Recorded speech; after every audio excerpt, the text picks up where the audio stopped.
राम राम साथियों आज हम बात करेंगे स्टैटिस्टिक्स यानी सांख्यिकी की। और सांख्यिकी में भी परीक्षा में बार बार जो पूछे जाते हैं प्रश्न, चाहे आप आरपीएससी का फर्स्ट ग्रेड का एग्जाम दे रहे हो, सेकंड ग्रेड का, रीट का, सीटेट का, यानी सभी परीक्षाओं के प्रश्न इस वीडियो के अंदर सम्मिलित है। अभी तक 30 डेज चैलेंज में मैं केवल 5 से 7 क्वेश्चन ले रहा था, आज मैंने 15 प्रश्न लिए ताकि आपको पता चले कि ये टॉपिक कितना ज्यादा महत्वपूर्ण है। इन सभी परीक्षाओं के प्रश्न इसमें सम्मिलित है साथियों। तो बिना देर करे, बिना टाइम वेस्ट करे शुरू करते हैं अपन तैयारी जीत की। पहला प्रश्न आपके मोबाइल स्क्रीन पे ये रहा, सेकंड ग्रेड 2022 में आया हुआ प्रश्न है। ठीक है, एक अध्यापक ने खराब प्रदर्शन के कारण प्रत्येक विद्यार्थी को 10 अंक बोनस देने का निर्णय किया। अध्यापक ने खराब को कहा 10 विद्यार्थी को 10 अंक बोनस दे दो मेरी तरफ से, मेरा बर्थडे आ रहा है, टीचर ने कह दिया। कौन सी सांख्यिकी माप बोनस अंक देने के पश्चात भी परिवर्तित नहीं होगी? अच्छा, अपने को ये बताना है। देखो अब एक चीज समझो, अगर हम 10 अंक बढ़ाएंगे तो माध्यिका क्या हो जाएगी? 10 अंक आगे खिसक जाएगी, यानी कि बढ़ जाएगी माध्यिका, यानी कि ये तो परिवर्तित होगी, हमें नहीं चाहिए तो ये हमारा आंसर नहीं होगा। बहुलक, देखो बहुलक भी क्या होगा? बहुलक भी जब सब बढ़ जाएगा 10 अंक तो बहुलक का मान भी 10 बढ़ जाएगा, यानी ये भी नहीं होगा। माध्य तो खुद 10 बढ़ जाएगा। तो आंसर क्या होगा? प्रसरण। क्यों? क्योंकि देखो प्रसरण क्यों होगा? क्योंकि अंडर रूट प्रसरण का मान जो होता है, अंडर रूट प्रसरण, अंडर रूट प्रसरण किसके बराबर होता है भैया? मानक विचलन के। किसके बराबर होता है? मानक विचलन के। अब विचलन की बात करें, जैसे मान लो कि 70 से 80 था, प्रत्येक में मैंने 5 बढ़ा दिया। ठीक है, 5 बढ़ा दिया तो मेरा क्या हो गया? 75 से 85। तो अभी भी मेरा अंतर कितने का है? 10 का, और बाद में भी मेरा अंतर कितने का है? 10 का। इसका मतलब क्या हुआ कि मानक विचलन अपरिवर्तित रहा, मानक विचलन अपरिवर्तित रहा, यानी कि हमारा प्रसरण भी क्या होगा? अपरिवर्तित रहेगा, यानी परिवर्तित नहीं होगा। तो ये साथियों हमारा आंसर हो जाएगा। बहुत ही शानदार। चलिए अगला प्रश्न देखते हैं अपन। अगला प्रश्न है, ये भी 2022 का प्रश्न है। एक द्विपद पंटन में माध्य और प्रसरण दे रखे अपने को और 2 सफलताओं की प्रायिकता पूछी है। ठीक है ना, प्रायिकता की और भी प्रश्न है, लेकिन वो प्रायिकता वाले पार्ट में मैं करा चुका हूं, क्योंकि यहां माध्य और प्रसरण दिया हुआ है, इसलिए मैं इस क्वेश्चन को इस सांख्यिकी में करा रहा हूं। तो माध्य हमारा क्या होता है? तो माध्य एनपी बराबर कितना है? 4, और जो हमारा प्रसरण है एनपीक्यू, ये कितना है हमारा? 2। अच्छा, एनपी की वैल्यू यहां रख दे अपन, तो 4 इंटू क्यू बराबर 2, तो क्यू का मान कितना हो जाएगा? 1/2। अच्छा, हमें पता है कि पी हो और या क्यू हो, दोनों का योग होता है 1, तो पी बराबर कितना हो जाएगा? 1/2 ही हो जाएगा, क्योंकि 1 में से आधा जाएगा तो 1/2। पी और क्यू दोनों आ गए हमारे पास में।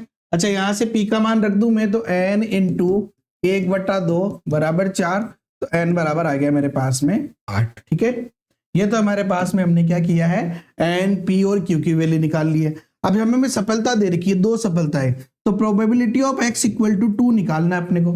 अच्छा, प्रोबेबिलिटी ऑफ जो होता है उसका फॉर्मूला क्या होता है? NCx पी एक्स क्यू की पावर n माइनस एक्स। ये हमें फॉर्मूला हमेशा याद रखना है, ध्यान रखना। कॉन्सेप्ट इज किंग, इस चीज को हमेशा ध्यान रखो। चलो यहाँ वैल्यू रख देते हैं। n की वैल्यू कितनी है यहाँ पे? 8, तो 8 c प्रायिकता 2 की बात करें तो 2, p की 2 और q की पावर 8 माइनस 2 यानी कि 6 हो गया मेरे पास। तो ये हो गया फैक्टोरियल 8 अपॉन फैक्टोरियल 2 और फैक्टोरियल 6। p का मतलब 1/2 की पावर 2 और q का मतलब भी 1/2 की पावर 6। चलो आगे सोल्व करते हैं अपन इसको। तो हमारा हो जाएगा 8 को लिख सकता हूं मैं 8 गुणा 7 गुणा फैक्टोरियल 6, फैक्टोरियल 2 का मान 2 इंटू 1 यानी 2 ही है, और फैक्टोरियल 6 इंटू 1/2 की पावर 2 और 1/2 की पावर 6 कितना हो जाएगा? 1/2 की पावर 8 हो जाएगा। फैक्टोरियल 6 से तो फैक्टोरियल 6 कट जाएगा, और 2 से 8 कटेगा 4 बार, तो कितना है? 4 7 28/2 की पावर 8। इसी प्रकार में आंसर दे रखा है, 2 की पावर 8 दे रखा है अपने को 28, 2 की पावर 8 कितना होता है? 256। ये हो गया हमारा 256। तो 28/256 कहाँ है भैया? ये रहा, ये हमारा आंसर हो गया।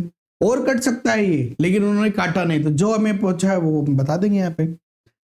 अगला प्रश्न है, सेकंड ग्रेड 2018 में आया हुआ प्रश्न देखो। ये क्या कह रहा है, एक बर्नौली बंटन में पी व क्यू क्रम से सफलता और असफलता की प्रायिकता को प्रदर्शित करते हैं। तो इस बंटन में माध्य और प्रसरण के मध्य में संबंध बता, माध्य और प्रसरण। अच्छा, हमें पता है कि ये जो माध्य है ये क्या होता है भैया, एनपी होता है, और ये जो प्रसरण है ये क्या होता है, एनपी क्यू होता है, यही होता है। अच्छा, हमें पता है कि P प्लस क्यू जो है, P प्लस क्यू इसका मान कितना होता है, 1 होता है। तो यहां से हम एक क्या काम करें, हम क्यू की वैल्यू यहां से निकाल देते हैं, Q बराबर 1 माइनस पी यहां पुट करें अपन, तो ये क्या हो जाएगा हमारा प्रसरण जो है, देखो प्रसरण बराबर एन पी और Q का मान 1 माइनस पी हो जाएगा। इसका मतलब n p minus n p square, ये क्या है, प्रसरण है। ठीक है, यानी कि हमारा जो प्रसरण हो गया बराबर एनपी क्या है, माध्य, तो ये हमारा हो गया माध्य माइनस एनपी स्क्वायर। इसका मतलब देखो प्रसरण कब आ रहा है, जब माध्य में से एनपी स्क्वायर घटा रहा हूं, जब माध्य में से एनपी स्क्वायर घटा रहा हूं, यानी माध्य में से कोई संख्या घटाने पे प्रसरण आ रहा है। इसका मतलब कौन बड़ा हुआ, माध्य बड़ा हो जाएगा। इसका मतलब क्या हुआ कि माध्य जो है बड़ा हो गया किससे भैया, प्रसरण से बड़ा हो गया। तो माध्य बड़ा है प्रसरण से, यानी ऑप्शन नंबर 2 हमारा आंसर हो जाएगा। कोई किसी को कोई समस्या होनी नहीं चाहिए अपने को। चलिए अगला प्रश्न है 2018 में आया हुआ सेकंड ग्रेड में, एक द्विपद बंटन के माध्य और प्रसरण क्रम से 8 और 4 है, तो पी एक्स बराबर 1 अभी किया था अपन ने। माध्य का मतलब क्या हो गया, एन पी बराबर कितना दे रखा है, 8 दे रखा है, और प्रसरण का मतलब क्या हो गया, एन पी क्यू जो कि दे रखा है 4। ठीक है, एन पी का मान यहां रख देते हैं अपन, तो 8 इंटू क्यू बराबर 4, यानी क्यू का मान आ गया 1/2, तो पी का मान भी कितना आ जाएगा 1/2, क्योंकि दोनों का योग 1 होता है। इसका मान यहां रखेंगे तो n इंटू 1/2 बराबर 8, इसका मतलब n बराबर आ गया हमारा 16। ठीक है, आगे सोल्व करें मैं, तो फॉर्मूला क्या था अभी, पी एक्स बराबर 1 के लिए एन सी एक्स, यही था फॉर्मूला अभी लिखा था अपन ने। एन का मतलब 16, सी एक्स का मतलब यहाँ 1 है, और पी की वैल्यू 1 और क्यू की वैल्यू 16 माइनस 1। ठीक है ना, तो ये कितना हो गया, एनसी 1 का मान तो एन ही होता है, फैक्टोरियल 16 बटा फैक्टोरियल 15, 16 रह जाएगा। पी का मतलब कितना है, 1/2 की पावर 1 और 1/2 की पावर कितना हो गया यहाँ पे 15 हो गया। ठीक है, इसका मतलब इसको लिख सकता हूं मैं 2 की पावर 4 बटा 2 की पावर 1 और 15 कितना हो गया 16, यानी 1/2 की पावर 16 में से 4 गया तो 12, 1/2 की पावर 12 हमारा आंसर आ गया। कितना इजी आंसर है, कितना बढ़िया शानदार प्रश्न है। ठीक है ना, अगला प्रश्न देखते हैं अपन। चलो उससे पहले एक बात कर लेता हूं मैं, साथियों आप देख रहे हैं कि किस प्रकार से हम बहुत आसानी से बहुत बढ़िया प्रकार के क्वेश्चन सोल्व करा रहे हैं, बहुत बढ़िया प्रकार की क्लासेज आपके लिए ले रहे हैं। तो आपको कंप्लीट मैथ्स अगर पढ़नी है किसी भी कंपटीशन एग्जाम की, चाहे आप रीट की तैयारी कर रहे हो, चाहे आप पटवार की तैयारी कर रहे हो, चाहे आप सेकंड ग्रेड की बात करें, तो सेकंड ग्रेड कंप्लीट मैथ्स का कोर्स बहुत जल्दी आ जाएगा। अभी ओल्ड पेपर का जो कोर्स है वो आपको जेकेएम थ्योरी ऐप पर मिल जाएगा। लिमिटेड टाइम ऑफर है, क्योंकि 1000 स्टूडेंट के सब्सक्रिप्शन तक हमने 90% से ज्यादा ऑफ दे रखा है। तो आप जेकेएम थ्योरी डिस्क्रिप्शन में लिंक है, वहां से डाउनलोड कर सकते हैं या गूगल प्ले स्टोर से कर सकते हैं। ओके, प्रचार प्रसार की बातें हो गई, आगे बढ़ते हैं अगले प्रश्न की ओर।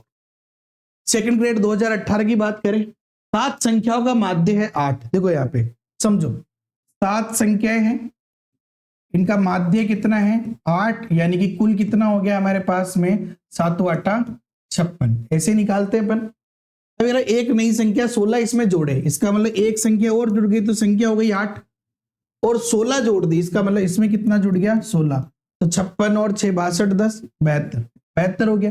ये क्या पूछ रहा है, अब 8 संख्याओं का माध्य क्या होगा, तो माध्य क्या हो जाएगा भैया 72/8 कितना हो जाएगा 9, हमारा आंसर आ गया। कितना आसान प्रश्न है, सेकंड ग्रेड 2018 में आया हुआ प्रश्न है ये। देखो 18 में पेपर बहुत आसान आता था, अब ऐसी बातें मिलती नहीं है। संस्कृत शिक्षक विभाग में आया प्रश्न भैया, एक नंबर प्रश्न है, बहुत शानदार। ठीक है ना, अब ये कह रहा है कि भैया किसकी बात आ रही, विचलन की, मानक विचलन की।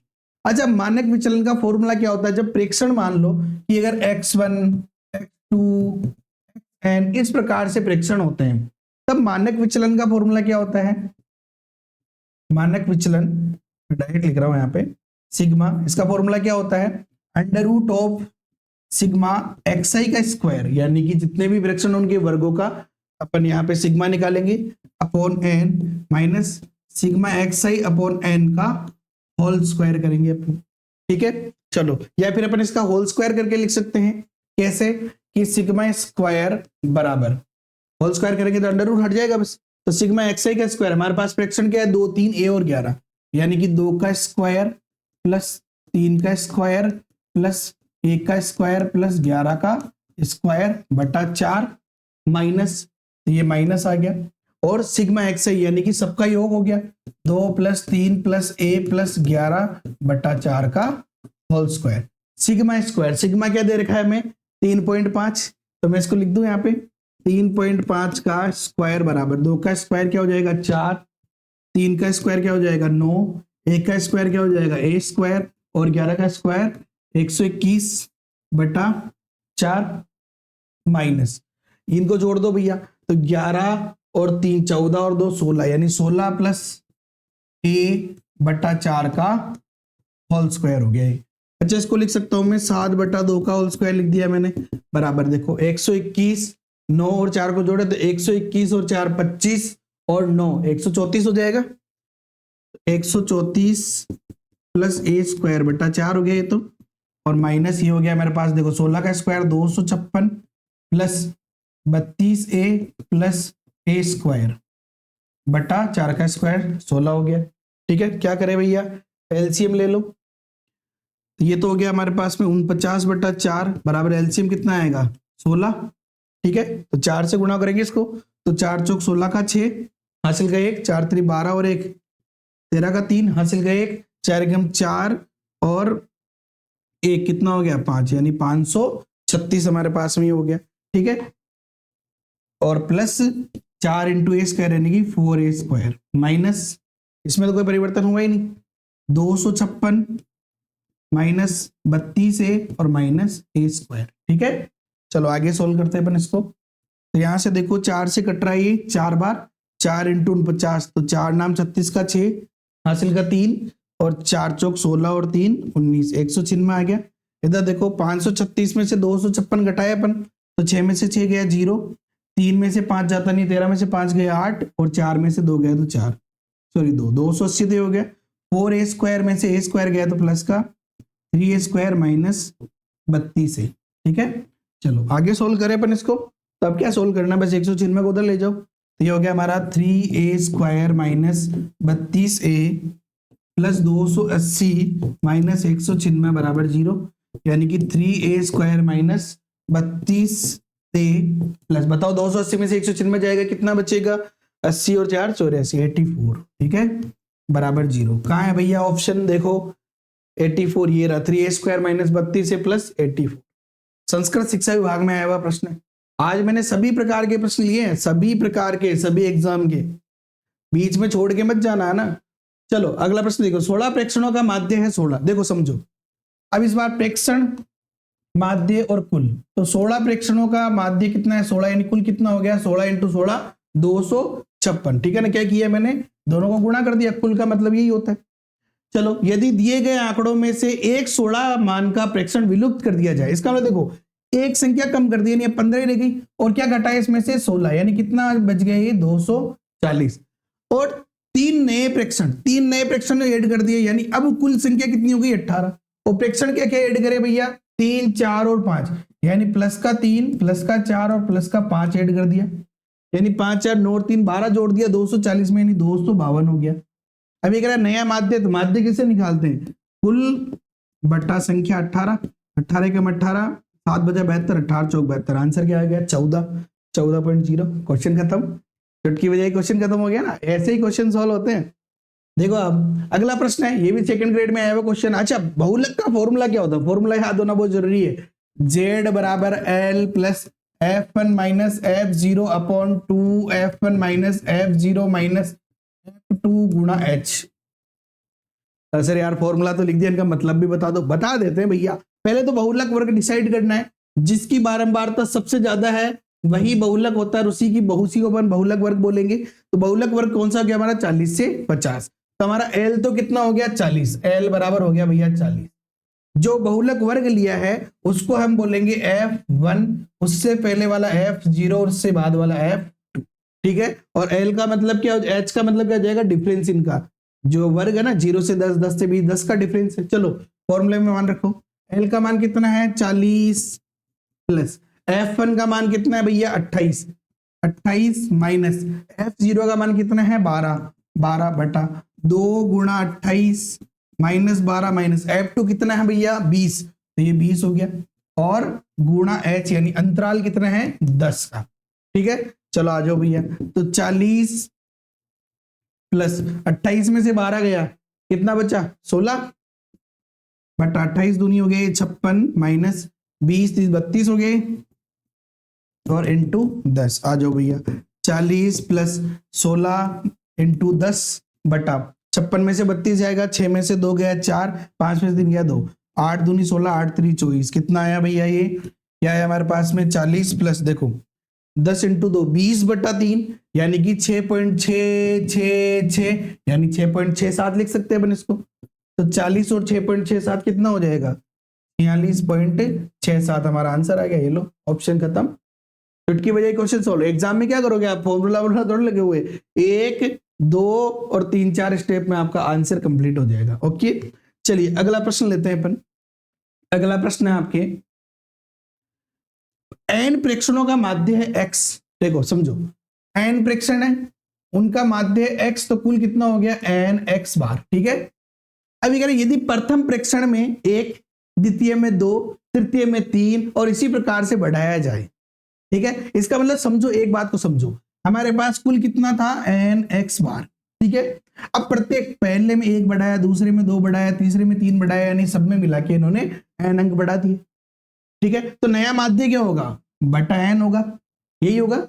इसका मतलब देखो, एक ये तो हो गया हमारा n x bar upon n, यानी ये तो x बार तो ये हो गया, प्लस ये क्या होता है सिग्मा n अपॉन n, ये ऊपर वाला सिग्मा n होता है जिसमें n का भाग देना। सिग्मा n का फॉर्मूला क्या होता है n प्लस 1 अपॉन 2, जिसमें हमें भाग देना किसका n का, n से n कट गया, हमारा आंसर क्या आया x बार प्लस n प्लस 1 अपॉन 2। चलो भैया कहाँ है, ये रहा ऑप्शन, खत्म क्वेश्चन।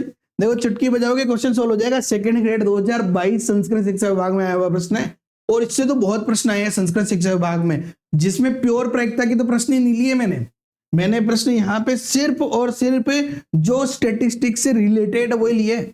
जैसे आ गया देखो, द्विपद बंटन का माध्य प्रश्न दे रखा है, वापस सेम क्वेश्चन है, लेकिन इस बार x greater than equal to 1 है। सर ऐसे कैसे करेंगे, x greater than equal to 1 का समझ रहे हो आप क्या होता है कि इसकी जो विनिंग प्रोबेबिलिटी है वो 1 के बराबर या उससे बड़ी, यानी आप 1 भी निकालो, 2 भी निकालो, 3 भी निकालो, 4 भी निकालो, 5 भी निकालो, 6 भी निकालो, फिर जोड़ो।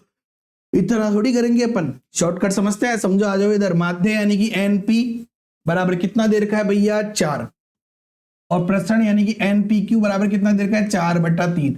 वैल्यू पुट करो तो 4 इंटू क्यू बराबर 4 बटा 3, 4 से 4 कट जाएगा, क्यू का मान आ गया 1 बटा 3, तो पी का मान 1 माइनस 1 बटा 3 यानी कि 2 बटा 3 आ जाएगा। पी का मान यहाँ पुट करो तो n इंटू 2 बटा 3 बराबर 4, तो n बराबर 4 3 12 बटा 2, यानी n का मान आ गया 6। चलो आ जाओ,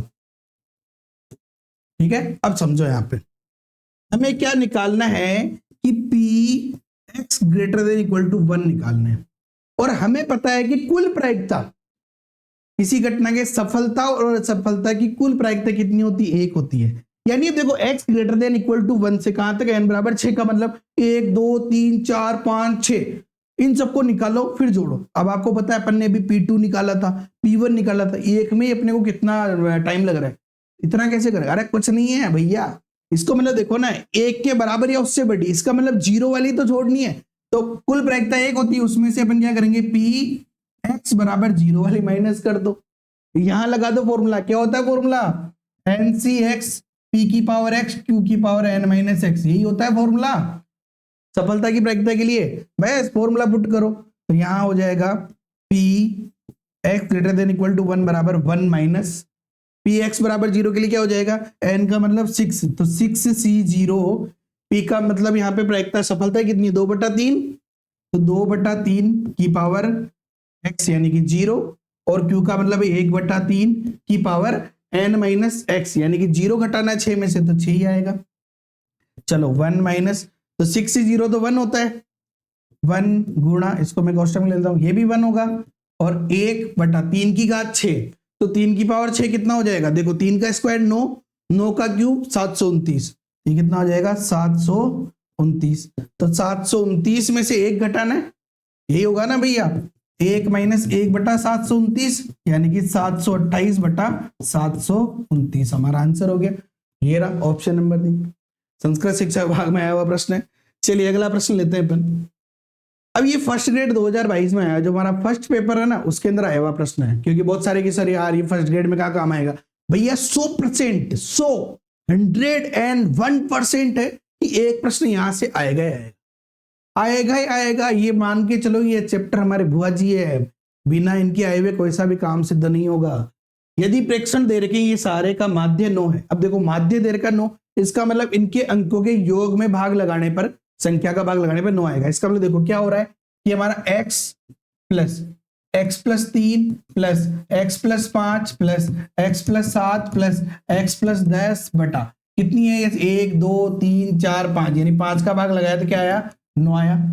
यानी कि देखो x तो हो गया 5x प्लस 3 और 5 8 7 15 और 10 25 बराबर कितना हो गया 9 पंजे 45, 25 उधर ले जाओ भैया, तो 5x बराबर 45 माइनस 25, तो x बराबर कितना आ गया 20/5, यानी x बराबर आ गया 4, x का मान 4 आ गया। अब क्वेश्चन ने क्या पूछा है, यहाँ बहुत बार बहुत सारे जर्नल सोचते हैं यार 4 आए ही नहीं कहीं पे, अरे सुनो तो सही, अंतिम 3 प्रेक्षणों का माध्य, अंतिम 3 प्रेक्षण कौन कौन से हैं, ये और ये, x का मान 4 रखो तो 4 और 5 9, 4 और 7 11, 4 और 10 14/3, यही निकालना है। तो 11 और 9 20 और 14 24/3, सॉरी 34/3 है ना, 20 और 14 34/3 का मतलब 3 से कटेगा, तो 33 का मतलब 11 बार तो ये जा रहा है, 11 33 1/3, तो 11 से 1/3 कहाँ है भैया, ऑप्शन नंबर 3 हमारा आंसर आ गया। फर्स्ट ग्रेड का क्वेश्चन देखा अपन ने। चलो अगला प्रश्न साथियों, रीट 2022 में आया हुआ प्रश्न है, रीट में भी आते हैं प्रश्न इसके भैया, हर जगह आएंगे, हर प्रकार के प्रश्न आएंगे, लेवल थोड़ा बहुत चेंज हो जाएगा, लेकिन टॉपिक बहुत खतरनाक है, बहुत ही शानदार टॉपिक है, छोड़ मत देना इसको भूल कर भी। ये कह रहा था mode value of A series is, ठीक है हिंदी में पढ़ लेते अपन, तो किसी श्रेणी का बहुलक मूल्य होता है। बहुलक होता क्या है भैया, ये कह रहा है कि मध्यवर्ती मूल्य तो माध्यक होता है, यानी ये तो नहीं है। सर्वाधिक बारंबारता मूल्य जिसकी फ्रीक्वेंसी सबसे ज्यादा है, यही तो होता है, जिसकी फ्रीक्वेंसी सबसे ज्यादा है वही हमारा आंसर है, वही तो बहुलक होता है, बारंबारता जिसकी सर्वाधिक है। गेम ओवर, क्वेश्चन खत्म, आगे बढ़े अपन। अगला प्रश्न देखो, सीटेट 2024 जो भी वर्तमान में जस्ट हुई थी है ना जुलाई के अंदर, उसका प्रश्न है, ये कह रहा है कि किसी कक्षा के कुछ विद्यार्थियों द्वारा प्राप्त अंक दे रखे हैं, इन आंकड़ों का माध्य और परिसर का अंतर। अच्छा माध्य क्या होता है, इनका योग बटा संख्या, संख्या क्या है देख लेते हैं अपन, कितनी है संख्या, 1 2 3 4 5 6 7 8 9 10 11 12, योग करें अपन इसका तो 36, यानी 6 और 7 13 और 1 14, 14 और 2 कितना हो गया 16, 16 और 3 19, 19 और 8 कितना हो गया, तो 19 और 8 जोड़ना है, 10 जोड़ दो 29, 2 घटा दो 27, 27 और 7 कितना हो गया, तो 27 और 3 30 और 4 34, 34 और 8 कितना हो गया 42, 42 और 5 कितना हो गया 47, 47 और फिर से 5 कितना हो गया 52, 52 और 9 कितना हो गया 61, 61 और 5 कितना हो गया अपना 66, 66 का लिख दिया भैया अपन ने क्या 6, हासिल क्या आ गया 6, 6 और 3 9 10 11 12 13 14 15 16 17 18 19 20 21 22 23 और 4 27, 27 3 30, 30 और 6 36, ये लो भैया बटा 12 करना है, ठीक है ना। कितना ज्यादा आसान है, बहुत ज्यादा आसान है, ठीक है ना। चला जाओ 366/12 भाग देते हैं अपन, तो ये हो गया हमारा भारतीय, सॉरी 12 है क्या संख्या, एक बार कंफर्म देख लो, हाँ 12 ही है, ठीक है ना। चलो कभी कभी गड़बड़ हो जाती है ना। अच्छा तो भारतीय 36 3, ठीक है, और बचा कितना यहाँ पे अपना पास में 36 0, 6 बचा 6 में भाग नहीं जा रहा था 0.60 हो गया, तो 12 पंजे 60, यानी 30.50 तो हमारा क्या हो गया, ये तो माध्य हो गया, ये तो हो गया हमारा माध्य। अच्छा परिसर क्या होता है भैया, परिसर का मतलब बड़ी संख्या में से छोटी संख्या घटाना होता है, सबसे बड़ी संख्या क्या है 42 और सबसे छोटी की संख्या क्या है 17, यही है। चलो तो अपन निकालते हैं 42 माइनस 17 यानी कितना हो जाएगा, 12 में 7 गया 5 और 3 में से 1 गया 2 यानी 25, घटा दो कितना आएगा 5.5, 5.5 हमारा आंसर। तो साथियों आपने देखा अपन ने फर्स्ट ग्रेड के, सेकंड ग्रेड के, सेकंड ग्रेड संस्कृत शिक्षा विभाग के 2022-2018 रीट का, सीटेट का सभी प्रकार के प्रश्न इंक्लूड किए मैंने। और आज अपन ने साथियों लगभग 14 से 15 प्रश्न अपन ने सॉल्व किए हैं और आई होप कि आपको ये सभी प्रश्न समझ में आए होंगे। ओके साथियों, वीडियो पसंद आए तो लाइक करो, अपने दोस्तों के साथ शेयर करो, चैनल पे नए हो तो सब्सक्राइब करके बेल आइकन पे क्लिक जरूर कर लेना, क्योंकि मात्र 25 मिनट के अंदर अपन ने 14 प्रश्न सभी प्रकार की परीक्षा में आए हुए प्रश्न कर लिए हैं। ओके, जय हिंद, जय भारत, वंदे मातरम। अब मिलेंगे कल रात को 8:15 पर।